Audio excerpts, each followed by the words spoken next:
Donc bonsoir à tous, merci beaucoup d'être là. Donc je vais introduire la soirée qui vient.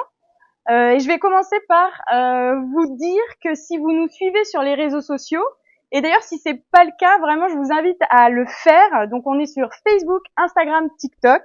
On essaie vraiment de faire prendre la mayonnaise à ce niveau-là, donc allez nous donner de la force, on en a besoin. Donc maintenant que ici tout le monde, c'est bon, nous suit sur les réseaux sociaux, vous avez sûrement dû voir passer notre petit mantra qui clôture chacun de nos posts. 12 ans de droite à Clamart, ça suffit.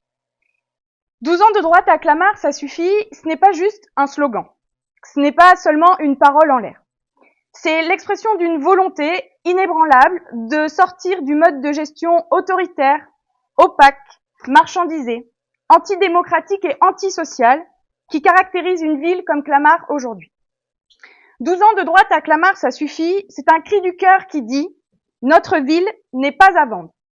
C'en est assez de la frénésie pour des grands projets dispendieux, inutiles et écocidaires, qui amputent durablement les budgets de la ville et ne permettent pas d'investir dans des chantiers plus urgents.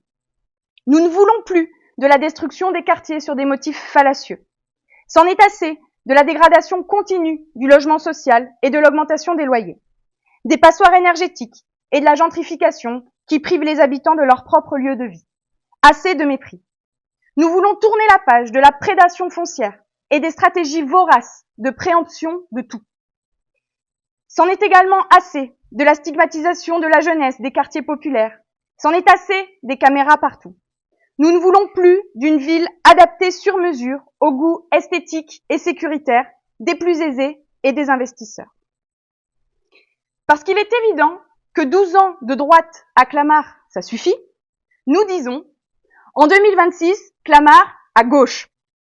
Je m'appelle Eve Obis, j'ai 30 ans, je suis juriste et je travaille dans le secteur de l'eau potable. J'ai l'honneur de mener cette liste, Clamart à gauche, pour débarrasser la ville de cette logique sans fin, de la dépossession, du tout profit, des grands projets inutiles et imposés. Sortir de cette logique, c'est refuser la confiscation technocratique des sujets municipaux et remettre sur la table les questions politiques suivantes. Où faut-il construire des logements? Faut-il détruire ou réhabiliter? Quel type de logement? Comment s'assurer que toutes les populations y aient accès? Comment ne pas se transformer en ville dortoir? Quel type de commerce, d'industrie, de services peuvent s'implanter sur le territoire? Comment circule-t-on dans la ville? Que fait-on de nos espaces publics? Quels sont les besoins des habitantes et des habitants et comment y répondre?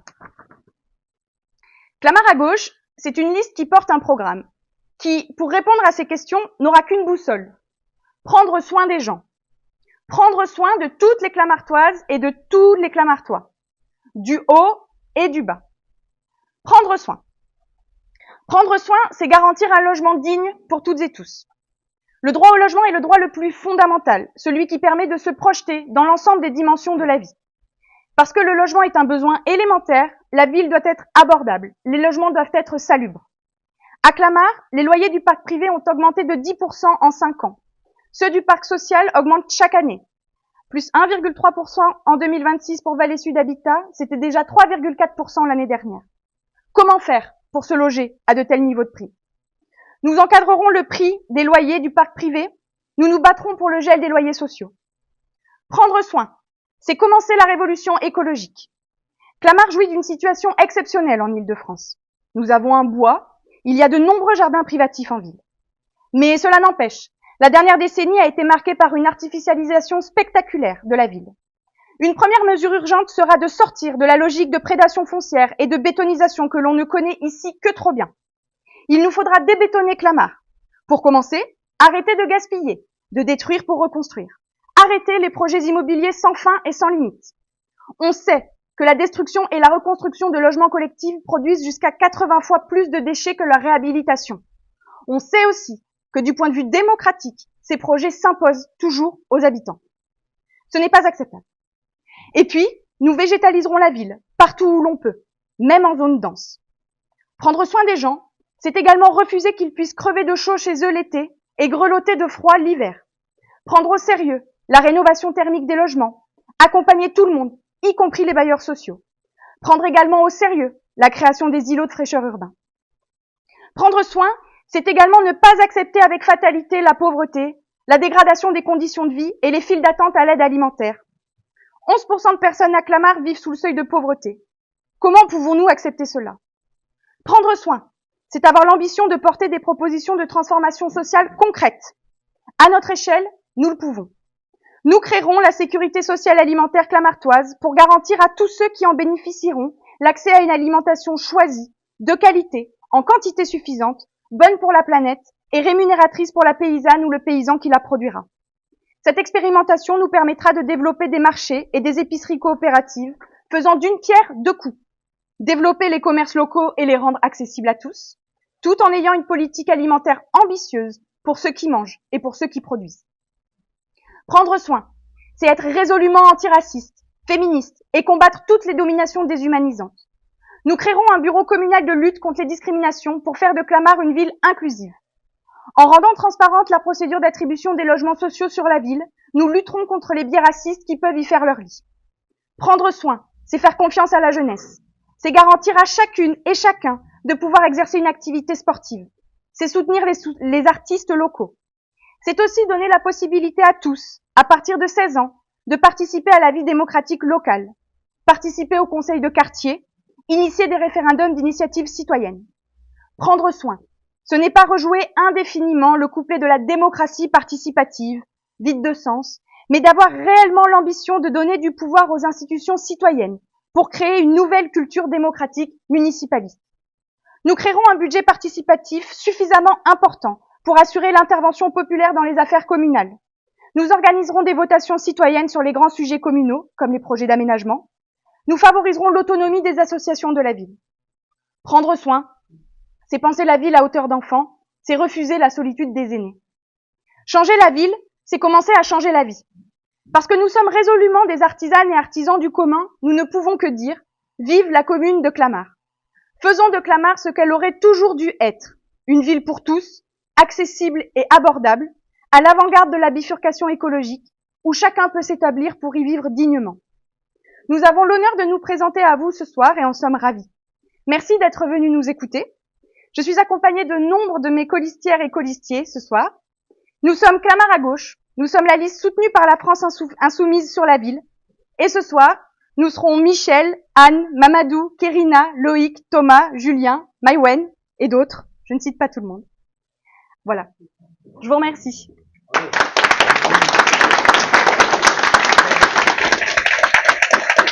Notre deuxième thématique qu'on va aborder ce soir, c'est pas la deuxième thématique du programme, mais peu importe, c'est celle qu'on aborde ce soir en deuxième place. Donc quelques chiffres juste. Alors désolé pour ceux qui étaient déjà là à la première réunion publique sur le logement, je me répète un peu, mais voilà. Une fois qu'on a tellement bien dit les choses, on peut les redire, n'est-ce pas? Donc Clamart, c'est quand même, il faut avoir en tête quand même que Clamart est une ville chère sur le plan du logement. Enfin, je pense que ça ne surprend personne ici. Mais donc on a quand même un loyer, comme je le disais aussi en introduction, médian des appartements qui a augmenté de 10% en 5 ans. Et en plus, il y a vraiment des grosses disparités entre les types de biens que vous allez vouloir louer. Les très petites surfaces comme les studios, il peut y en avoir jusqu'à 37 € du mètre carré à Clamart, enfin, même peut-être plus, mais en tout cas, quand on regarde les grosses masses, ça veut dire qu'il faut imaginer à peu près 800 € en fait pour louer un studio. Et ça, voilà, c'est le prix médian sur la ville. Donc ça, c'est pour tout ce qui relève du parc privé. Pour ce qui concerne les locations, dans le parc privé, ce qui concerne l'accession à la propriété aujourd'hui à Clamart, on est sur un prix au mètre carré médian, qui est de 6 103 €. Et donc voilà, on a un prix aussi là qui, pareil, varie beaucoup en fonction des endroits de la ville, mais donc le prix médian est au-delà de 6 000 € du mètre carré. Et puis de l'autre côté, on a les logements sociaux sur la ville. On est une ville qui est une assez bonne élève de la loi SRU puisqu'elle a 31% de logements sociaux sur la ville. Ça représente presque 7200 logements. Sauf que on est une ville en Île-de-France classique, donc en fait on a une attribution pour 10 demandes sur la ville chaque année. Le délai médian d'attribution c'est presque 30 mois, donc 2 ans et demi. On a des loyers qui chaque année augmentent. Je le disais aussi en introduction. Alors cette année, c'est un peu plus de 1% pour le plus gros bailleur social de la ville, Vallée Sud Habitat. Mais l'année dernière, c'était plus de 3%. Donc en fait, tout s'accumuler, vous avez des loyers qui augmentent chaque année et de manière assez importante. Sans compter aussi, bien sûr, les charges qui sont imputées aux locataires chaque année et qui peuvent être assez élevées. Parfois alors même que la qualité des logements ne cesse de se dégrader. Donc on est là sur à la fois des prix qui augmentent sans cesse et en même temps une qualité de logement qui diminue plutôt. Donc voilà, ça c'était un peu pour redresser le panneau général. Il y a quand même quelques logements sociaux à Clamart, pas mal. C'est quand même 6% sur la ville. Des logements vacants, je voulais dire. J'ai dit logements sociaux. Donc 6% de logements vacants sur la ville. Et on est aussi une ville où il y a beaucoup de logements vacants dans les loyers sociaux, puisqu'on a 3% de logements sociaux vacants à Clamart. C'est beaucoup plus élevé que les villes alentours. On est à 0,8% au Plessis-Robinson, 0,3% à Fontenay, 0,4% à Malakoff. Donc là, il y a quand même quelque chose aussi, probablement lié à la mauvaise qualité d'une partie des logements du parc social, qui donc ne peuvent pas être loués. Voilà, 3%, ça commence à faire sur 7200 logements. Voilà, donc ça c'était un peu pour dresser le panneau. Et donc pour ce qui concerne maintenant nos propositions, elles sont de plusieurs ordres. Vraiment, l'idée ce sera de travailler sur la question du prix du logement, essayer de conserver une ville le plus abordable possible. Donc pour ce qui concerne le parc privé, on mettra en place l'encadrement des loyers. Tel que ça existe déjà dans certaines grandes métropoles comme Paris, tout simplement. Et puis il y aura aussi l'outil du permis de louer, qui aujourd'hui est très peu utilisé à Clamart parce qu'il concerne seulement certaines zones très ciblées.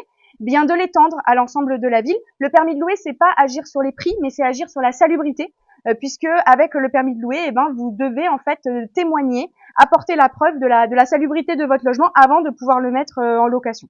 Donc ça, c'est pour les mesures qui concernent le parc privé. Pour ce qui concerne le parc social, on se battra pour qu'il ne puisse pas y avoir d'augmentation des loyers sans augmentation des prestations, ou en tout cas un niveau qui reste convenable pour les locataires. On fera aussi en sorte d'essayer de prévenir les impayés locatifs. Aujourd'hui, c'est 14% des locataires de Vallée Sud Habitat qui sont en situation d'impayés. 14%, c'est beaucoup, ça veut dire que c'est des gens qui risquent en fait l'expulsion, tout simplement, à chaque fois que la trêve hivernale se termine. Et donc l'idée, c'est quand on prend bien en amont les situations qui obligent les gens à ne plus payer leur loyer, on peut régler un peu plus facilement les situations. Donc créer une commission en amont pour prendre à bras le corps ce problème. L'idée, c'est aussi de mettre un grand plan municipal en œuvre de lutte contre les nuisibles. Aujourd'hui, on a des problèmes de punaises de lit sur la ville, on a des problèmes de teignes, de cafards. Voilà, il faut lutter sérieusement contre ça. C'est pas normal qu'une partie des locataires de la ville ait l'obligation de subir ça, et surtout n'ait pas de réponse de leur bailleur quand ils demandent bien légitimement à pouvoir être débarrassés de ce type de problème. Enfin, on s'opposera à la vente des logements sociaux. Comme je le disais, il y a une attribution pour 10 demandes sur la ville. On comprend pas comment aujourd'hui les bailleurs sociaux sur la ville peuvent se débarrasser aussi facilement en fait de leurs biens, puisque le logement social, c'est quand même la certitude, j'allais dire non malheureusement, mais en tout cas c'est le début d'une politique sociale du logement qui permet à chacun de se loger. Donc voilà, c'est très important. Dernier point, et j'en termine par là, il y a aussi tout un travail et qui se recoupe avec la question de la démocratie locale qu'on abordera après, mais il y a tout un point aussi transparence. Transparence sur la manière dont les logements sociaux sont gérés sur la ville, et ça commence par comment les logements sociaux sont attribués sur la ville. Donc il y a, c'est un peu technique, on va pas rentrer là-dedans, mais en gros aujourd'hui le maire détient ce qu'on appelle un quota, le quota du maire, et c'est très opaque la manière dont le quota du maire est utilisé pour attribuer des logements sociaux. Donc cette histoire de quota du maire, l'idée c'est de gagner en transparence déjà, d'avoir une grille transparente sur la manière dont les logements sociaux sont attribués. Donc, pourquoi telle personne, pourquoi telle famille, etc., etc. Avoir de la transparence à ce niveau-là, et aussi permettre à ce que ce ne soit pas le maire tout seul qui décide de l'attribution des logements sociaux, mais que déjà il y a un partage au conseil municipal. Donc déjà l'opposition soit aussi tenue en fait informée de ce qui se passe au niveau de l'attribution des logements sociaux sur la ville, mais même qu'on ait l'ambition de faire rentrer des acteurs tiers en fait au conseil municipal pour réfléchir au système d'attribution, et pourquoi pas les associations de locataires qui connaissent bien le terrain, qui sont probablement les mieux placés pour travailler à une attribution plus transparente et juste. Et ça passera aussi par l'anonymisation des dossiers qui passent en commission d'attribution, de manière à ce que, il y ait de la transparence et de la justice dans la manière dont les logements sont attribués.